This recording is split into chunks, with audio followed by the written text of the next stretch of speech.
तो ये honourable prime minister ने हमारा वो जो नॉर्थ ईस्ट का कनेक्टिविटी इंक्रीज़ करने के लिए आज तीनों ट्रेन है ना, तीनों ट्रेन को इनोग्रेट कर दिया है। एक तो इवन फॉर भूटान जाने के लिए भी नया ट्रेन दिया है। तो ये ट्रेन कनेक्टिविटी इंक्रीज़ करने के बाद और यहाँ पे गोसाईगांव का एक स्टॉपेज मिलने से यहाँ का लोग को कनेक्टिविटी दूर से जाने में इजी एक्सेस मिलेंगे। तो उसके बाद वो गोसाईगांव टाउन को भी इम्प्रूव होने के लिए वो जो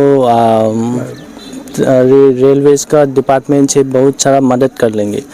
तो इसके हिसाब से वो जो रेलवेज़ डिपार्टमेंट और ऑनरेबल प्राइम मिनिस्टर के इनिशिएटिव को वो लोग के लिए लोग के तरफ से और हमारा गोसाईगांव की तरफ से धन्यवाद बोलना चाहें। थैंक यू जी। गोसाईगांव स्टेशনত आহি पाলোঁ सबे, बहुत राइज जमा হৈছে ইয়াতে।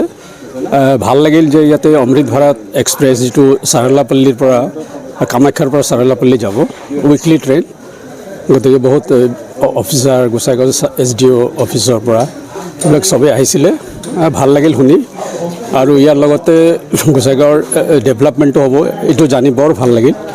আৰু ইয়াৰ আগতে আমি কিছুদিন আগতে গোসাইগাঁৱৰ ভাগ্য ভাল যে আমি আৰু যোৱা কেইমাহমানৰ ভিতৰত 3টা এক্সট্ৰা ট্ৰেইন ষ্টপেজ পালোঁ ইয়াতে। ইয়াৰ লগতে আমি অলপ বেলেগ বেলেগ আঁচনিৰ কথা শুনি পালোঁ। তাৰ ভিতৰত এটা মুখ্য এটা শুনি পালোঁ যে চাৰিআলিত অভাৰব্ৰিজ ফ্লাইঅভাৰ হ'ব নেকি, তেনেকৈ চলি। যদিও মই বৰ বিশেষ নাজানো বস্তুটো কেনেকৈ হ'ব কি হ'ব, গতিকে এইটোৰ বিষয়ে মই বৰ বিশেষ মন্তব্য কৰিব নোৱাৰোঁ। কিন্তু ভাল হ'লে ভাল লাগিব, আৰু ইয়াৰ হয়তো এইটো আৰম্ভ হোৱাৰ আগতে হয়তো গোসাইগাঁও ৰাইজে অলপ হয়তো আলোচনা কৰি চাব কোনফালে কেনেকৈ কৰিলে ভাল হ'ব। সেইটো হ'লে অলপ ভাল হ'ব, কাৰণ এইটো এটা বিৰাট ডাঙৰ প্ৰজেক্ট। গতিকে প্ৰজেক্টটো হোৱাৰ লগতে আমি চাব লাগিব যে যাতে জনসাধাৰণৰ সুবিধা হয়।